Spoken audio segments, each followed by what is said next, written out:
Et la saison qui vient de se terminer, nous sommes à peu près à une 50aine de tonnes de production uniquement ici à Baporo. En plus de ça, c'est allié à l'élevage et tout ce qu'il y a. Vous avez vu également 5 hectares de cacao en expérimentation sur les bananeraies. Vous avez vu 9 hectares de la pomme de terre qui est en train de pousser également. Tout ça, c'est la première fois que cela s'est fait.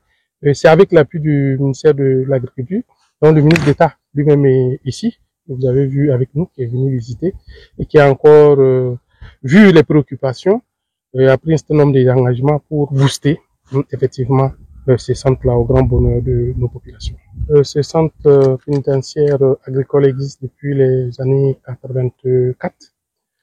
C'est la première fois que le centre est à ce niveau de production depuis sa création. Et cela dans le cadre de l'initiative présidentielle pour l'autosuffisance alimentaire et l'offensive agricole qui est lancée par le ministère de l'Agriculture, que ce que vous voyez aujourd'hui est réalisé. Il s'agit effectivement de concrétiser la vision du chef de l'État avec l'accompagnement du ministère de l'Agriculture, de produire ce que nous consommons et travailler à atteindre l'autosuffisance alimentaire dans notre pays. Nous ne devons pas continuer à importer alors que nous avons les possibilités de produire. Donc c'est dans le cadre de cette offensive, bien entendu, dans la vision du chef de l'État d'atteindre l'autosuffisance alimentaire, au niveau du ministère de la Justice, comme vous le savez, qui gère différents établissements pénitentiaires, qui regorge de la main-d'œuvre. La plupart de nos établissements pénitentiaires ont des pensionnaires très jeunes, donc pratiquement 90% au moins de 45 ans. On doit produire et nous ne devrons pas continuer puiser dans le budget de l'État pour nourrir ces pensionnaires des établissements pénitentiaires, alors qu'ils constituent en eux-mêmes une main-d'œuvre qui peut produire.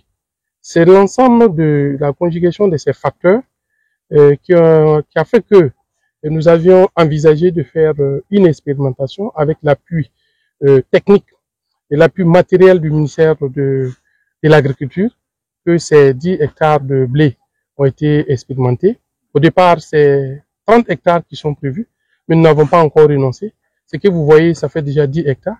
Et vous voyez que ça évolue très bien. Et ça donne de l'espoir. Ça nous encourage effectivement à aller de l'avant et dire que tout est possible. Il suffit d'avoir la vision et d'y mettre un peu de volonté. Et ça donne les résultats que vous voyez. Et nous avions également sur le leadership du chef de l'État faire un certain nombre de transformations législatives au plan juridique, parce que le vrai problème aussi c'était nos lois. Il faut travailler sur nos lois pour permettre une bonne application au bénéfice de la société.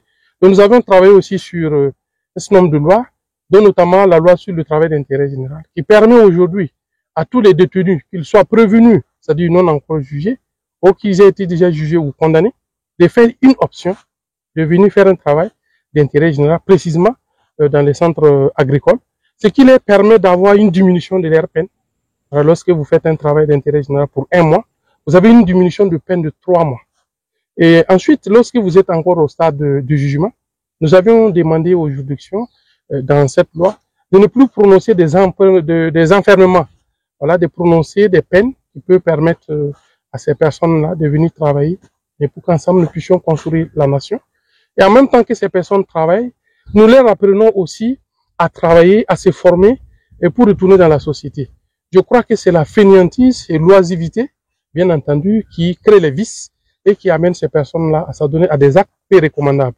Mais lorsqu'ils vont venir ici, ils vont en même temps travailler et apprendre quelque chose, à se forger eux-mêmes et avoir une sociabilité qui va atteindre un niveau qui va nous permettre à un moment donné de les juger utiles et aptes à retourner dans la société. Parce que quand on sanctionne quelqu'un, à part la peine de mort, les autres sanctions visent à amener la personne à s'amender. Donc la peine a une fonction de resocialisation.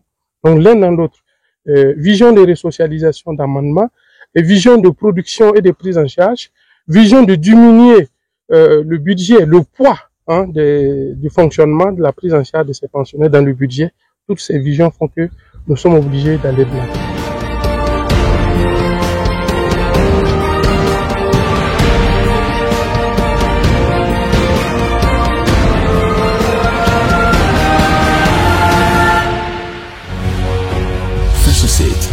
facette de l'information au Burkina Faso.